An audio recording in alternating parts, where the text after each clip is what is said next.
കഴിഞ്ഞ കുറച്ച് ദിവസങ്ങളായി ഇസ്രായേൽ ലബനനിലും ഒപ്പം തന്നെ സിറിയയിലും കനത്ത വ്യോമാക്രമണമാണ് നടത്തുന്നത്. ഈ വ്യോമാക്രമണത്തിന് മുന്നറിയിപ്പുമായി ഇപ്പോൾ റഷ്യ രംഗത്തെത്തിയിരിക്കുന്നു. കഴിഞ്ഞ ദിവസം ഇസ്രായേൽ സിറിയയിലെ വ്യോമത്താവളങ്ങൾക്ക് നേർക്ക് വ്യോമാക്രമണം നടത്തിയിരുന്നു. ഇതിനടുത്താണ് റഷ്യയുടെ ഒരു വ്യോമത്താവളം ഉള്ളത്.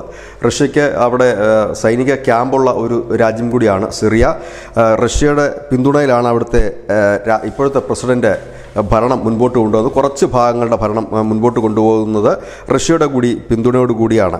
ഈ ഒരു സാഹചര്യത്തിലാണ് തങ്ങളുടെ ഈ വ്യോമത്താവളത്തിന് നേർക്ക് അബദ്ധത്തിൽ പോലും ഒരു ആക്രമണം ഉണ്ടാകരുതെന്നാണ് പുടിൻ്റെ ഉപദേശകനായിട്ടുള്ള സിറിയയുടെ പ്രതിനിധി അലക്സാണ്ടർ റാവ്റൻജിച്ച് പറയുന്നത്. അദ്ദേഹം പറയുന്നത് തങ്ങളുടെ സൈനികർക്ക് അപകടം വരുന്ന യാതൊന്നും ഉണ്ടാകാൻ പാടില്ല എന്നാണ്. അമേരിക്കയ്ക്കും റഷ്യയ്ക്കുമൊക്കെ സൈനിക താവളമുള്ള ഒരു രാജ്യം കൂടിയാണ് സിറിയ. സിറിയയിൽ കഴിഞ്ഞ ദിവസം അമേരിക്കയും ബ്രിട്ടനും ചേർന്ന് ഈ ഹിസ്ബുള്ളയുടെ ചില സൈനിക ഡിപ്പോകളും ഒപ്പം തന്നെ ഇറാൻ്റെ ആയുധ സംഭരണശാലകളുമൊക്കെ തകർക്കുന്ന വാർത്തകളും പുറത്തു വന്നിരുന്നു. ഏതായാലും ഇപ്പോൾ റഷ്യ കൂടി അതിൽ എത്തിയിരിക്കുന്നു.